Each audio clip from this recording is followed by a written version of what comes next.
저는 좀 다소 감정적입니다. 좀 감성적입니다. 그런 분들 한번 흔들어 보시겠어요? 네, 네, 좋습니다. 저는 뭐 제가 메마른 도깨비는 아닌데 저는 이성적인 판단하려고 노력하고, 그리고 또 그것 때문에 문제가 되기도 하지만 나는 이성적이고 합리적인 판단을 주로 합니다. 그런 분들 한번 계시면 예, 예, 좋습니다. 좋습니다.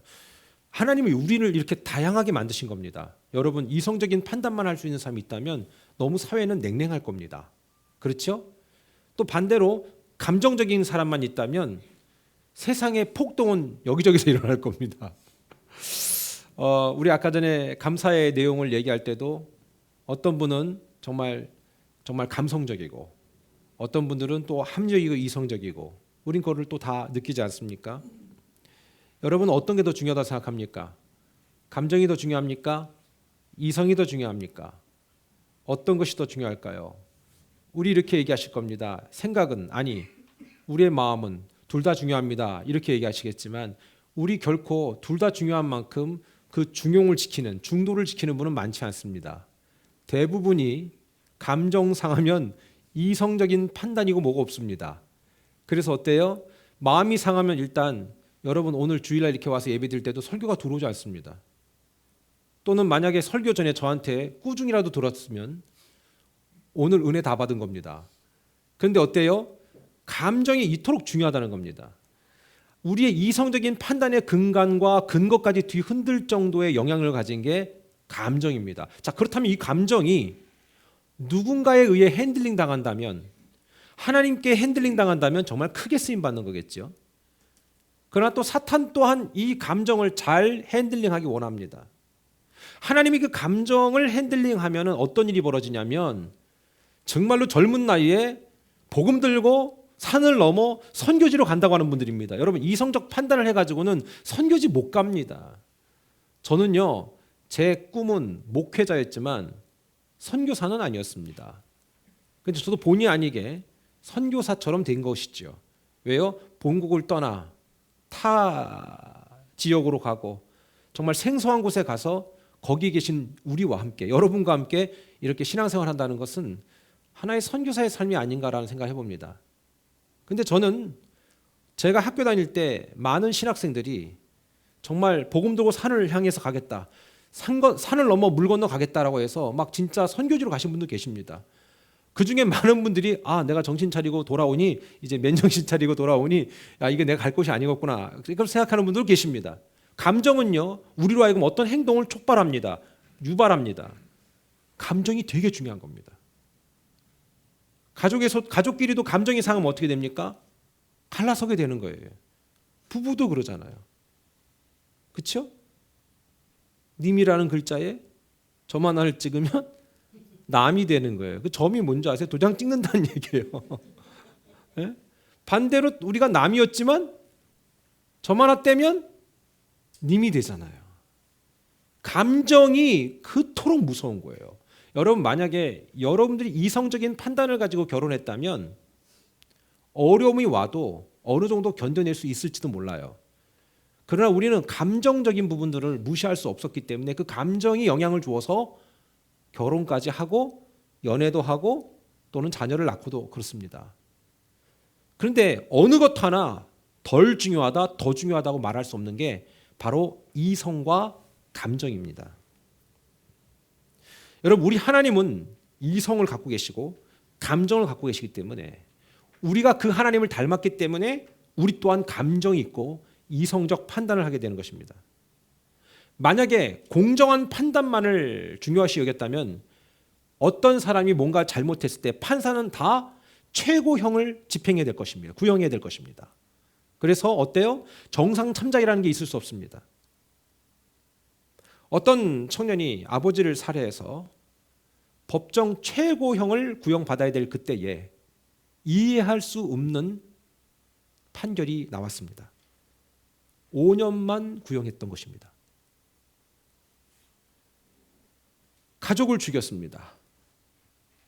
근데 어떻게 그런 일이 있을 수 있을까? 많은 사람들이 탄원서를 냈습니다. 그 아버지가 그렇게 죽게 된 이유가 있습니다.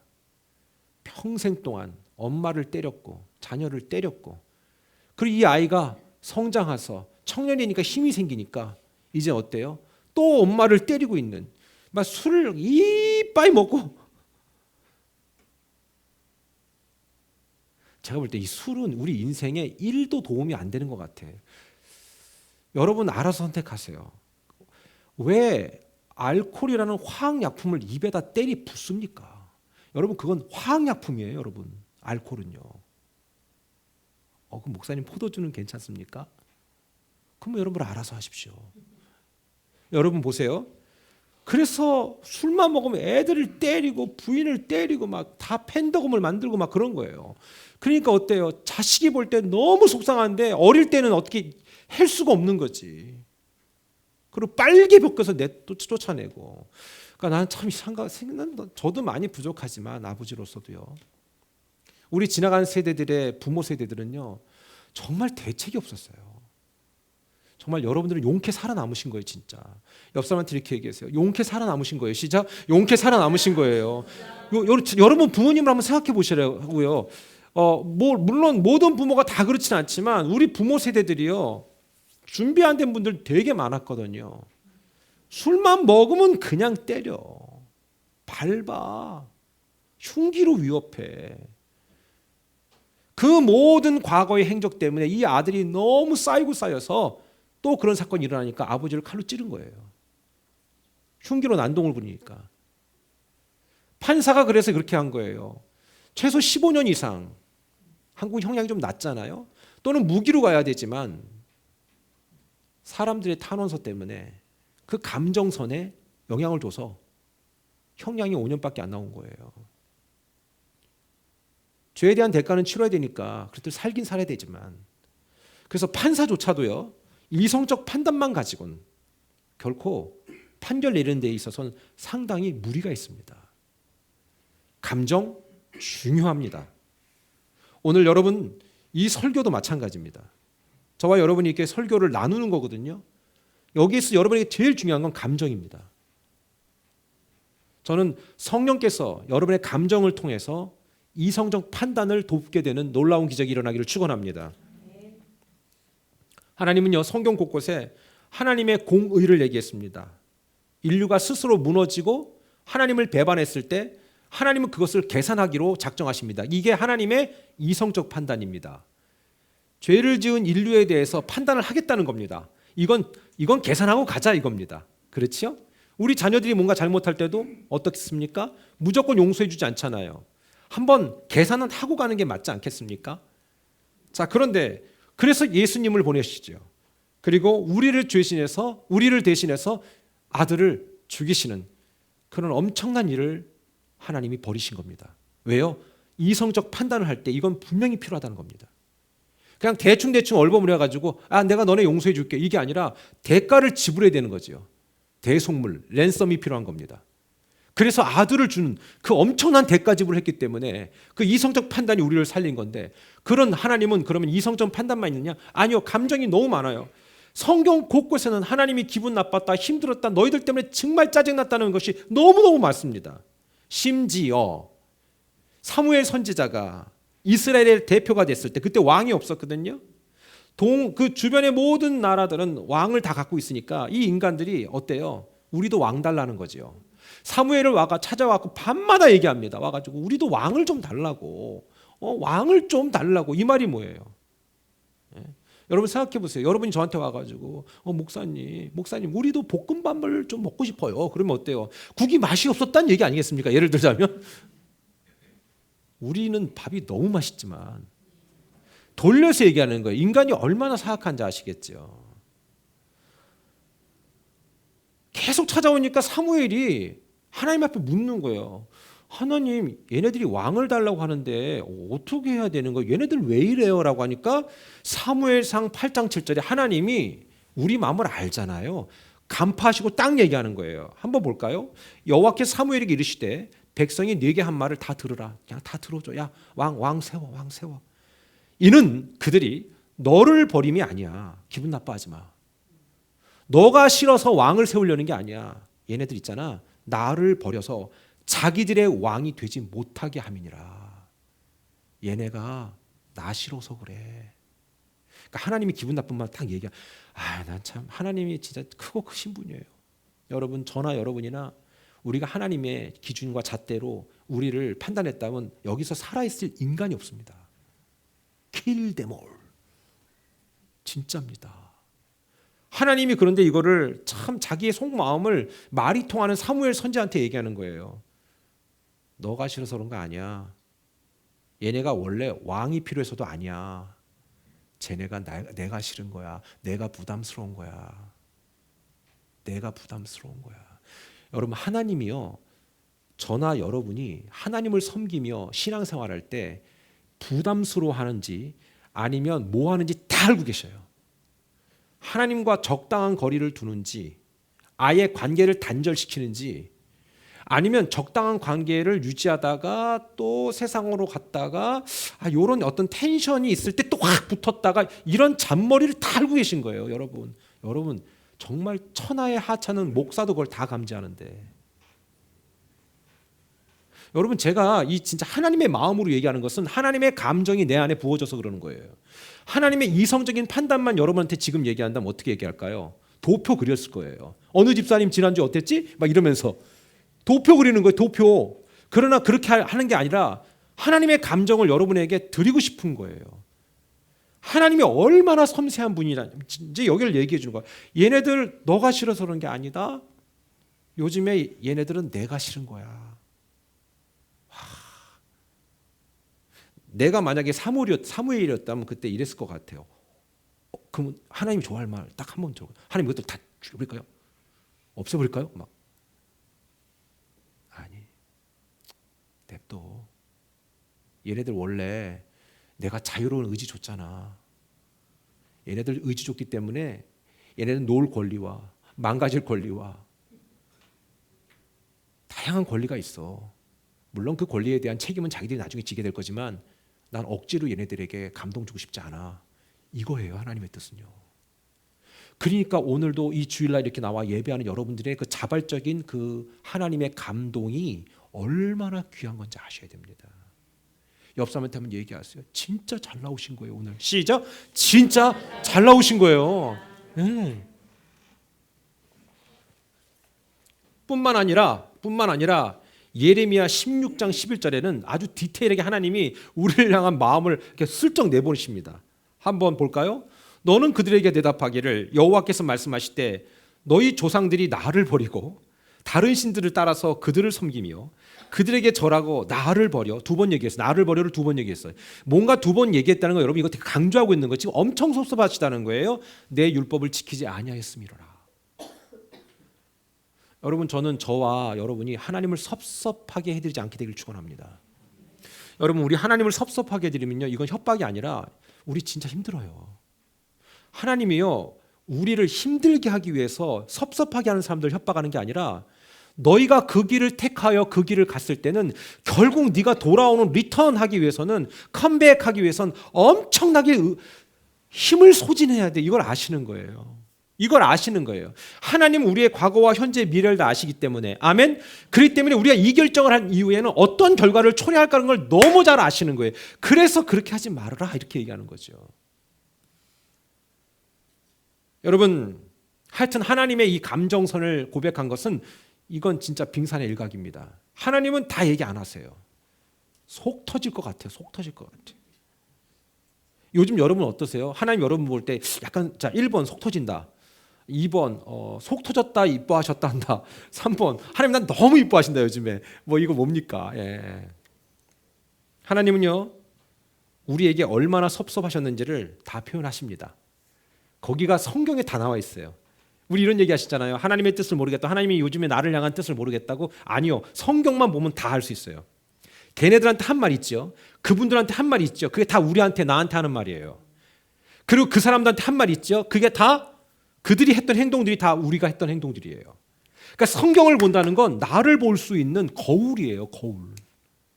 그러니 성경을 안 보면 거울이 있겠어? 화장을 끝내주겠는데 여기에 정말 아파치 마냥 까만 테를 딱 뒀다봐. 얼마나 웃겨. 지정의. 이것이 다 가능한 분이지만, 가득한 분이지만, 그래서 우리도 그분을 닮았기 때문에 지정의가 있기 때문에 하나님을 조직적으로 불순종할 수 있는 능력이 우리 안에 있는 거예요. 우리는 로봇가 아니거든요. 우리 하나님과 우리의 그러나 근본적인 다른 점은 뭡니까? 우리는 지나치게 감정적일 수 있죠. 그러나 하나님은 지나치게 감정적이지 않으세요. 정확하게 감정적이시고 정확하게 이성적이세요. 그게 하나님과 우리의 결정적인 다른 부분이죠. 만약 아까도 얘기했지만 하나님이 감정대로만 응대하셨다면 저도 여러분도 지금 이 자리에 없습니다. 그냥 저기 땅에 묻혔을 겁니다. 그러나 우리 하나님은 끝까지 기다려 주신 겁니다. 성경에 이런 표현도 있습니다. 창세기 6장 6절로 7절에 보면 땅 위에 사람 지었음을 한탄하사 마음에 근심하시고 내가 창조한 사람을 내 지면에서 쓸어버리되. 야, 하나님 진짜 표현도 끝내주세요. 쓸어버리겠다. 빗자루도 아닌데. 사람으로부터 가축과 기는 것과 공중의 새까지 다 그리할 것이다. 여러분, 새도요 40일 동안 비가 와서 앉을 자리가 없으면 물에 빠져 죽어요. 둥둥 떠 있지 못해요. 살아남아 있는 건 오직 뭐예요? 물고기만 살아남아요. 그래서 여기 물고기 명단이 빠진 거예요. 이는 내가 그것 지었음을 한탄했다. 이 한탄했다는 것이 뭐냐면 나함이라고 있는데 뭐냐면 엄청 깊이 후회하고, 심지어 이것이 나중에 헬라어로 뭐로 표현이 된 줄 아세요? 메타노이아하고 똑같아요. 회개했다라고. 하나님이 회개했다는 뜻이에요. 엄청 내가 후회하고 있다. 이 말은 하나님이 회개할 정도로 후회할 짓을 했다가 아니라 이 정도로 엄청나게 내가 아프다는 거예요.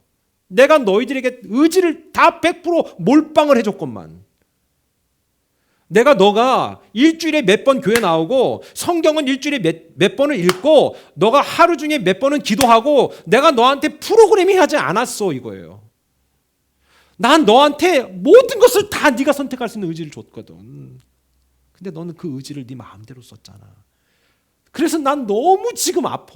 그런데 아니, 너무 아프지만 나는 너의 그 마음을 못 바꿔. 왜? 우리 의지를 뺏어가시는 분이 아니니까. 그래서 자발적으로 헌신한다, 자발적으로 주님 앞에 나온다, 자발적으로 주 앞에 드려진다. 이것이 얼마나 아름다운 건지 아셔야 된다는 거예요. 여러분, 목회자도 마찬가지예요. 말씀드렸잖아요. 목회자도 헌신해야 되는 거예요. 뭐 딴 거 없어요. 여러분 전문 용어로 얄짤없어요, 진짜. 뭐 빼박 못. 여러분 똑같은 거예요, 똑같은 거. 하나님은 우리에게도 헌신을 요청하고요. 어떨 땐 조금 좀 부담스러워요, 진짜. 그런데 여러분, 하나님이 우리를 그렇게 존중하신다는 거예요. 여러분, 오늘 이 시간에 보니까 조시는 분 한 분도 안 계신데 생각해 보세요. 우린 좋을 수 있는 의지도 있는 거예요. 잘 수도 있고요. 예배를 위해서 어떤 준비를 하고 나왔는지는 저는 알지 못해요. 그 모든 것에 하나님의 자유의지가 부어지지 않으면 우리의 이런 모든 시간들은 의미가 없기 때문에 그렇습니다. 이처럼 사람들끼리의 표현이 아니고서는 우리가 어떻게 하나님의 뜻을 알 수 있겠어요? 그래서 하나님이 성경에 한탄했다, 후회스럽다 이런 얘기를 자꾸 하시는 거예요. 후회라고는 하나님에게는 있을 수 없거든요. 하나님이 아담을 만드시고 지금까지 우리는 끊임없이 하나님을 아프게 했습니다. 제가 보니까 하나님은 두 번째 치고 부모의 마음도 아프게 했던 것 같아요. 제가 볼 땐. 제 스스로도. 만약에 감정대로라면 그 대가는 치러야 되겠죠. 물론 그 형벌의 결과로 우리는 죽게 됩니다. 우린 다 죽게 될 겁니다. 여러분 40대 50대 지나시면요, 그냥 언젠가 갑자기 죽을 수 있는 나이가 왔다라고 생각하시면 됩니다. 급사라고 얘기하잖아요. 제가 주중에 어떤 분이 만날 수 있어서 이제 만났는데 그분이 말을 이렇게 격하게 하시더라고요. 저도 격하게 하지만 상황 보면서 하거든요. 아무 때나 그러지 않고요. 근데 저한테 참 어려운 일을 참 겪으셨네요. 그러더라고요. 그래서 예, 그렇죠. 뭐 살다 보면 어려운 일도 있을 수 있죠. 라고 얘기했더니만 그분이 곧바로 그런 얘기 하시더라고요. 아니 그런데 어떻게 암에 안 걸리셨어요? 그러더라고요. 그래서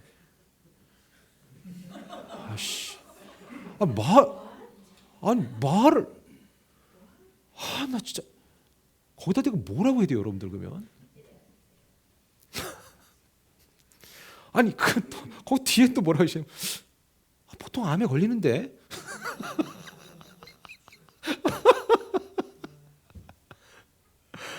나 재밌어요. 아니 웃어. 믿지 않았어. 난 정말 믿지 않았어. 뭐, 섭섭함 1도 없었어. 왜? 여러분 있잖아요. 상대방이 여러분들과 너무 격 차이가 나면 감정이 상하면 안 돼.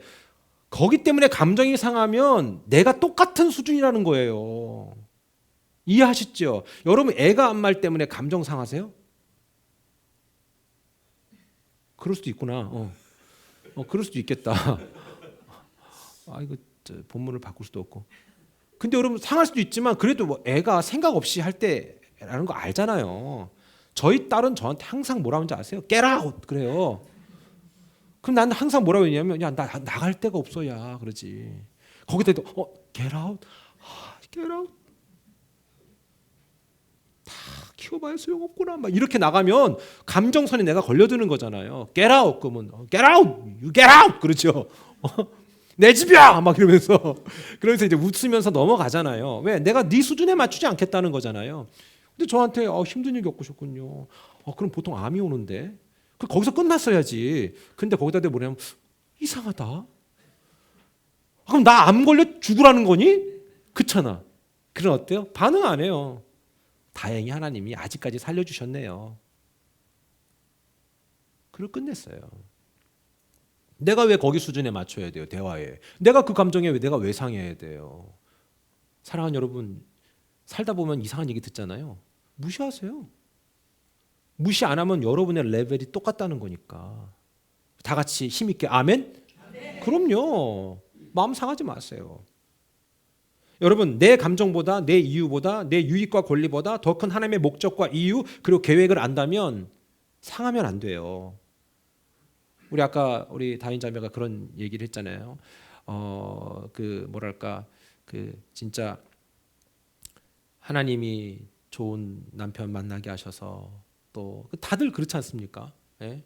이렇게 또 은혜 반열에 함께 그 말씀을 같이 나누고 여러분 솔직히 그 큰 축복이라는 거 그거 아세요? 대부분의 부부들이 지금 못 나누고 있거든요. 제가 알아요. 엄청 배 아팠을 거야. 너도 한번 살아봐라 막 이러면서 그럴 거야. 근데 그렇진 않아요. 여기 시작이 다르니까 시작이 중요해요. 그럼 여러분 어떻게 할 거예요? 배 아파만 할 겁니까? 아니요. 여러분 또 안 가진 또 다른 능력이 있잖아요. 그렇죠? 감정이라는 게 되게 웃긴 거예요. 내가 어떻게 생각하기로 작정하는 순간부터 그 감정은 나를 사로잡기 시작해요. 감정이 컨트롤한다는 것은 감정적이라는 얘기예요. 죄송합니다. 설교 중에 개소리해서 죄송한데 개소리 진짜 개소리. 우리 집 개. 우리 집 기르는 개가 절대 주인한테는 으르렁대지도 않고 이빨을 보이지 않습니다. 절대로. 물론 주인을 아니까 그러겠죠. 저는 개가 이빨을 보이면 아마 좀 하여튼 안 좋은 일을 했을 거예요. 자, 그런데 절대 그런 애가 아닙니다. 진짜 착한 애예요. 진짜 얘 알고 보면 착한 애 알 길이 없어 그렇지 착한 애란 말이야. 그런데 있잖아요. 얘가 어떨 때 이빨을 보이는 줄 아세요? 뼈가 약간 붙은 살이 약간 붙은 뼈를 주잖아요. 그러면 그거를 이렇게 뺏으려고 하잖아요. 그러면 이래요. 그러면 저는 제 성격 같으면 이런 개를 만나고 때렸을 거예요. 그런데 웃기더라고요. 너가 감정적인 본능에 충실한 동물이지. 난 그런 모습은 처음 봤거든요. 보통 때는 그렇게 순종적이고 식구들보다 먼저 튀어나오고 그렇잖아요. 개들이 보통 부인보다 먼저 튀어나오잖아요. 그죠? 제가 여러분 사랑받는 법 가르쳐 드릴까요? 남편이 오시면요. 약간 또라이처럼 꽃 꽂고 튀어나가세요. 매일. 진짜요. 그러면 처음엔 그렇게 생각하지. 제가 나랑 살다니 미쳐버렸구나. 아니요. 계속 그래봐요. 근데 우리는 어때요? 오래 살다 보면 감정이 이미 많이 상했으니까 무슨 말하거나 무슨 행동하면 막 눈을 막 그냥 확 그냥 좌우로는 안 돼. 다 그때는 그냥 이것만 돼. 그러면 안 돼요. 그리고 이렇게 얘기하잖아요. 저 인간이 나한테 한 짓거리를 생각하면 내가 그냥 아니요. 그렇지 않아요. 그럴 때 이렇게 생각하시면 돼요. 내가 하나님 앞에 한 짓거리를 생각하면 나도 자격이 없다. 걔 얘기했다가 넘어가서 죄송한데 여러분 감정적일 때는 사람이 그렇게 휩쓸리는 거예요. 아까 그 잠깐의 감사의 시간을 들으면서 감사 이거를 생각하는 건 이성적인 판단을 할 능력이 내 안에 있다는 얘기예요. 늘 감정적이고 화가 나면 와 해버리고 또 약간 슬픔. 저는요 예수 믿는 우리들이 감정이 없다는 거 아닙니다. 누구보다 섬세한 풍성한 감정을 갖고 있는 것이 중요합니다. 그런데요 그 감정이 나를 지배하기 시작할 때는요 그것이 결과 종국에 가서는 나의 믿음의 문제까지도 뒤 흔들어 버리게 된다는 겁니다. 성경의 믿음의 사람들은요 감정이 그 사람을 지배하지 않았습니다. 그래서 내 안에 성령이 충만하다는 것은 어떤 영적인 체험을 해가지고 막 이상한 신비 체험을 얘기하는 게 아니라 정말 넓이와 깊이와 그 길이가 풍성해지는 거예요. 실제로 에베소 3장 19절 다 같이 크게 읽습니다. 시작. 그 넓이와 깊이와 높이와 깊이가 어떠함을 깨달아 하나님의 모든 충만하신 것으로 너에게 충만하게 하시기를 구하노라. 아멘. 어떤 사람과 대화하는데 도대체 깊이가 없다. 이게 성령이 충만하지 않다는 겁니다. 여러분 성령에 충만하면 성령이 나를 터치하기 시작하면요 대화의 깊이가 달라져요. 그리고요 눈빛이 달라져요. 그리고 항상 약간 좀 똘끼가 있다가 어때요? 좀 깊이가 달라지는 거예요. 그게 성령의 충만이라는 거예요. 그래서 성경에는 주 예수를 아는 지식이 가장 고상하다고 하는 거예요. 우리의 인생은 고상할 모양이 하나도 없고 이유와 목적이 하나도 없지만 그러나 그 고상함을 선택하기 시작하는 거예요. 여러분 그래서 예수 믿고 은혜 받은 사람은요 복장도 달라집니다. 여러분 그거 아셔야 돼요. 목사님 그건 개취 존중 아닙니까? 예, 개취를 존중합니다. 개인 취향이지요. 그러나 그 취향 안에서도요 하나님의 리미스가 있어요. 여러분 제가 여기 브라만 차고 올라왔다고 생각해 봐봐요. 상상하지 마세요. 그리고 이렇게 얘기할 수 있겠죠. 개취 존중. 제가 좀 화장을 해갖고 막 눈 막 쫙 지나버려 보니까 그 동성애 난 목사라고 하고 싶지도 않아요. 그 무슨 목사예요. 막 그리고 올라갔다고 쳐봐요. 막 이러면서 내 개인적인 취향이지. 여러분 인간은요 기준이 될 수 없는 거예요. 성령이요 터치하면 전방위적으로 높이와 길이와 깊이가 달라지는 거예요. 애도요 은혜 받은 애는요 약간 노인네 같아. 가볍지가 않아 이상하게. 감정의 선택은요 심지어 우리의 구원의 문제까지 간다고 했습니다. 아까 여러분들이 고백한 것 중에서 보니까 그런 얘기들이 정말 중요한 것 같아요. 예전에는 내가 인생의 목적이 이거였는데 내가 돈을 벌어야 될 목적도 이거고 내가 좋은 집 살아야 될 목적도 이거고 내 새끼 잘 되는 것도 이거고 그랬는데 이제는 그건 하나의 뭐예요? 하나님의 영광과 하나님의 목적을 이루기 위한 하나의 과정밖에 없는 거지. 무슨 뜻인지 아시겠어요? 좋은 직장 가져야 되잖아요. 근데 왜 가져야 돼요? 우린 이렇게 해서 나 잘 먹고 잘 살려고 내 새끼 잘 키우려고. 이젠 그게 아니잖아요. 좋은 직장 가져야 되는데 왜? 하나님의 영광을 위해서 내가 쓰임받고 싶어요. 그럼 자녀들 잘 키워야 돼. 왜? 하나님의 영광 앞에 우리 애들도 쓰임받고 싶어요. 그거잖아요. 그런 어떤 펄페스, 목적이 완전히 바뀐 거예요. 목사만 그렇게 살면 안 돼요. 여러분, 저는 저나 여러분이나 다 똑같다고 생각해요. 그렇기 때문에 우리에게 주시는 거, 그것이 이 감정 선언에서 제대로 해석되어질 때에 하나님 우리의 감정을 통해서 놀라운 기적을 행하시는 거예요. 감정 중요합니다. 감정이 상하면 상대방의 말도 듣지 않습니다. 제가 아까 말씀드렸듯이 제가 여기서 아무리 열변을 토해도 저한테 어제 혼난 사람이 있다면 만약에 오늘 이 시간이 잘 안 들릴 겁니다. 여러분 사도행전 15장 37절로 38절에 보면 오늘 감정이 상한 그분을 만날 수 있는데 바나바는 시작 바나바는 마가라는 요한도 데리고 가고자 하나 바울은 밤빌리아에서 자기들을 떠나 함께 일하러 가지 아니한 자를 데리고 가는 것이 옳지 않다 하여 바나바는 조카인 마가를 두 번째 선교 지역에 가자고 합니다. 근데 바울은 안 된다고 얘기합니다. 왜요? 제 밤빌리아에서 지네 집으로 갔던 애야. 바울은 자기의 친척이 아니니까 명확하게 판단한 거예요. 객관적으로 판단한 거예요. 그런데 어때요? 바나바는 자기 조카라는 이유 때문에 어때요? 지금 객관성을 상실한 거예요. 그러면서 감정적으로 응대하기 시작합니다. 왜 얘 안 되냐? 바울은 안 된다. 왜? 제 밤빌리아에서 그때 보지 않았냐? 제 무책임하게 집으로 돌아갔다. 얘 두 번째 또 데려갔다가 무슨 일이 날 줄 아느냐? 바울은 그냥 팩트를 말한 거예요. 저 나쁜 놈이다라고 얘기한 게 아니라 팩트를 말한 거예요. 저 또한 누군가를 얘기할 때 팩트를 말할 때가 있습니다. 그 팩트를 말하는 것은 이 상황을 빨리 대처해서 다음 과정으로 어떤 준비를 하기 위한 명확하고 정확한 판단 근거가 필요하기 때문에 판단을 해야 된다는 겁니다. 성경은요. 누군가를 비난하지 말라고 돼 있지 판단하지 말라는 말이 없습니다. 목사님 성경에 누구든 판단하지 말라라. 아니 그게 저지하지 말라는 거예요. 저지하지 말라. 브레임하지 말라. 그러나 그 사람을 분석은 해야 돼요. 여러분 안 그러면 큰일 나요. 우리 상대방을 여러분이 누군가를 만나고 누군가 어떤 관계성이 있을 때 그 사람을 빨리 분석하지 못하면 우리는 실수할 수 있습니다. 그렇잖아요? 그건 전 청년 총각들한테도 그렇게 얘기합니다. 결혼을 앞두고 데이트하지 말아라. 저 그렇게 얘기합니다. 무슨 데이트? 무슨 데이트? 우리 보통 데이트면 맛있는 거 먹으러 가고 영화 보고 그렇죠? 그 뭐 있어 또 그리고 데이트는요 진짜 인베스티게이션이야. 조사가 들어가야 돼. 조사. 저 인간이 어떤 인간인가 열도 한번 받게 하고 그 다음에 저 인간이 얼마나 더럽나 깨끗하나 이거 다 봐야 되는 거예요. 진짜 전방적으로 보는 게 조사예요. 조사 진짜.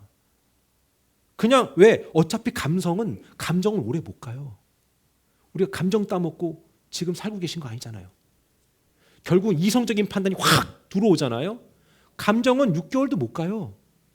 그렇기 때문에 어때요? 데이트할 땐 여러분 자녀들한테 그걸 가르치세요. 그럴 때 꼭 필요한 게 있어요. 엄마 아빠는 그렇게 못했다. 그러나 너는 이렇게 하기를 원한다.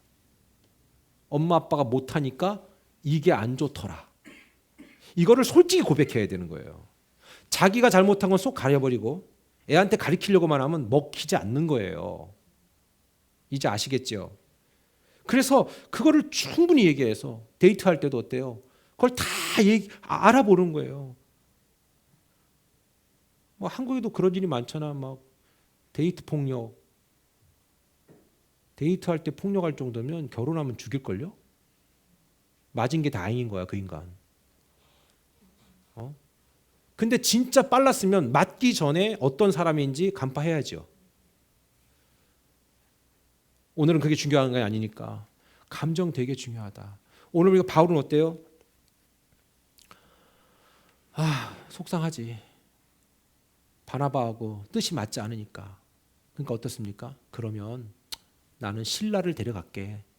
너는 네 조카 데리고 가. 우리 서로 갈라서자. 자, 그런데 여기에 감정이 개입이 돼야 안 돼요? 안 됐어요.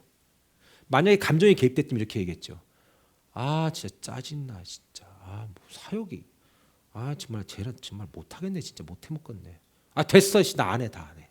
이렇게 했을 거예요. 그런데 그래. 내가 이번에 얘랑 같이 가기 좀 힘들 것 같아. 그럼 너는 그 맞는 사람을 좀 택해. 근데 성경에 분명히 얘기했어요. 오늘 38절인가요? 심히 다퉜다는 말이 있어요. 엄청 성경에 오죽하면 심히 다퉜다는 말을 썼을까?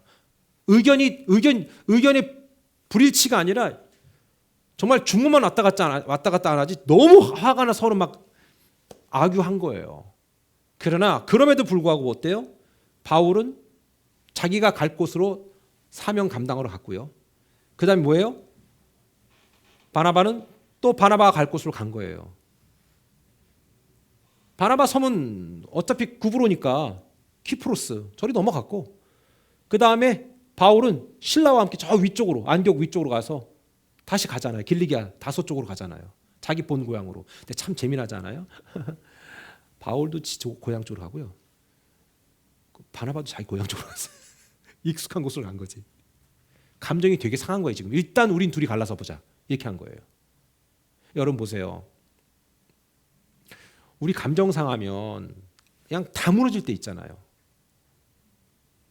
하나님이 원하는 건 그게 아니에요.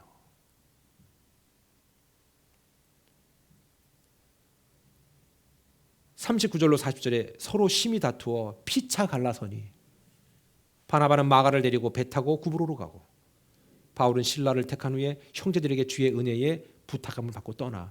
그러니까 사역적인 것에 있어서는 조금도 흔들림이 없었던 거예요 이분들이. 여러분 바울과 바나바는요 오늘날에 누굴 얘기하는 줄 아세요? 여러분 같은 평신도들이에요. 자기 직업이 있었잖아요. 바나바 엄청 부자였어요. 여러분 마가가 왜 중간에 돌아온 줄 아세요? 고생 안 하고 자라는 사람이니까. 그 집안 자체가 전체가 분위기, 그 부요함도 집안 분위기가 있어요. 그죠? 근데 보세요. 바울은요. 또 다른 캐릭터예요.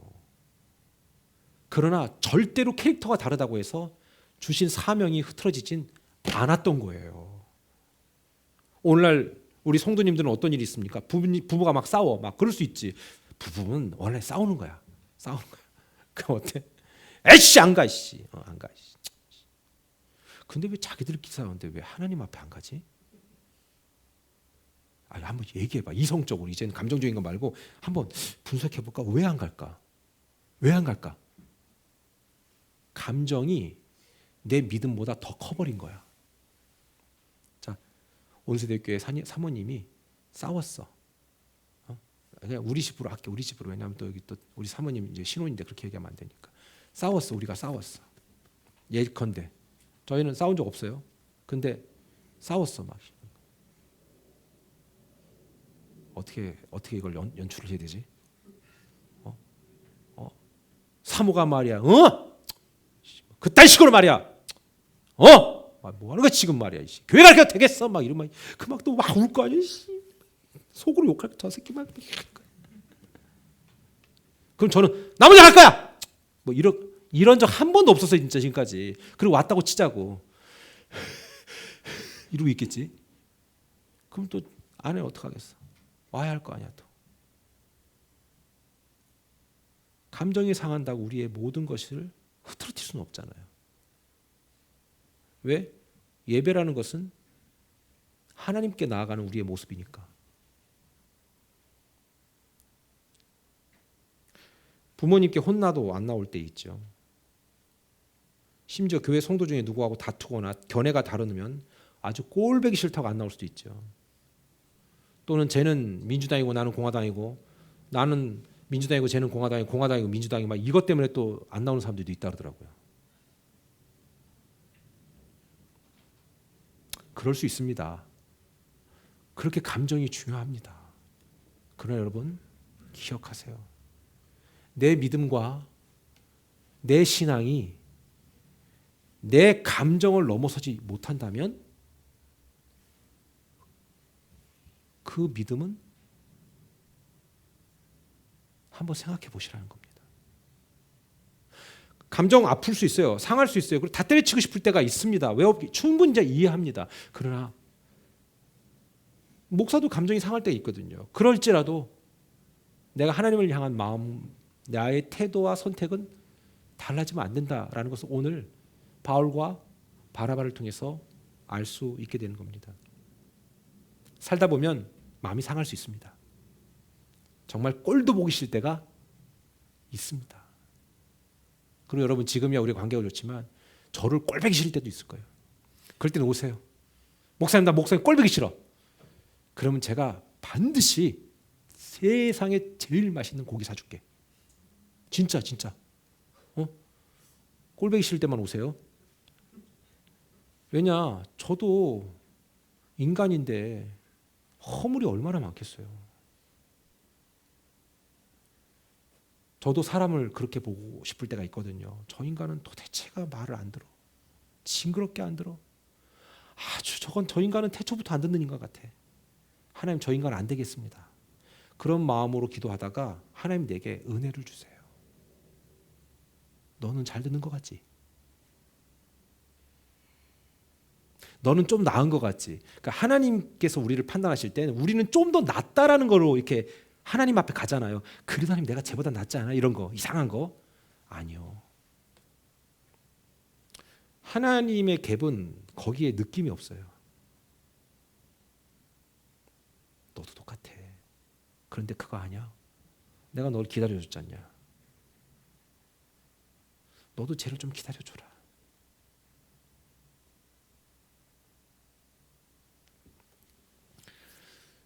저는 개인적으로 말이죠. 저 개인적으로 우리 동네 그 3층 이상한 그 아줌마 외에는 다 용서했어요. 그 아줌마는 아직도 용서가 안 돼. 용서 안 되는 이유가 뭐냐? 말이 안 통하니까. 말이 통해야 용서를 해주지. 따지고 무릎을 꿇게 해서 회개를 시켜버리지. 그 아줌마는 용서가 안 돼 아직도. 앞으로도 안 되지 않을까 싶은 생각도 있지만, 그러나 여러분 말이 된다면 용서해 주세요. 미워한들 답이 해결이 안 되더라고요. 말씀을 정리할게요. 이사야 53장 5절 6절에 우리 한번 읽어볼까요? 시작. 그가 찔림은 우리의 허물 때문이요 그가 상함은 우리의 죄악 때문이라. 그가 징계를 받음으로 우리는 평화를 누리고 그가 채찍에 맞음으로 우리는 나음을 받았도다. 우리는 다 양 같아서 그릇 행하여 각기 제 길로 갔거늘 여호와께서는 우리 모두의 죄악을 그에게 담당시키셨도다. 우리가 그런 사람인데 우리의 처지와 우리의 과거는 다 잊어버리고, 그리고 남을 그렇게 오해할 필요는 없다라는 겁니다. 내가 하나님 앞에 어떤 자였는가? 내 삶 전체를 볼 때 과연 나는 그렇게 화낼 자격이 있는가? 예?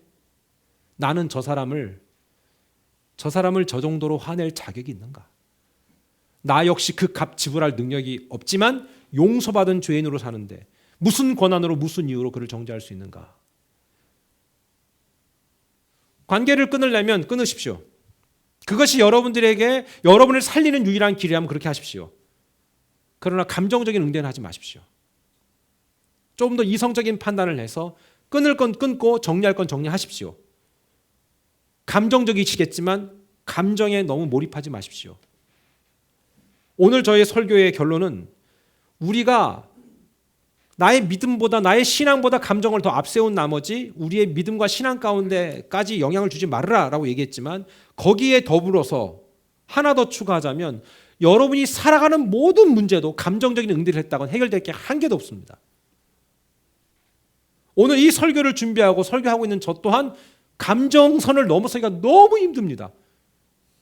어떨 땐 볼 때마다 옛날 생각납니다. 그렇지 않겠습니까? 그러나 거기에 묶여 있으면 하나님의 뜻은 이루어질 수가 없는 겁니다. 여러분, 제가 그랬잖아요. 개는 자기가 먹고 싶은 것이 있으면 그 전에 있었던 친근함, 그 어떤 상냥함, 그 다정함이 사라져버리고 눈빛이 뒤집어지면서 이를 드러냅니다. 그게 뭐예요? 지나치게 감정적이고 인스팅트, 본능에 충실한 거예요. 그게.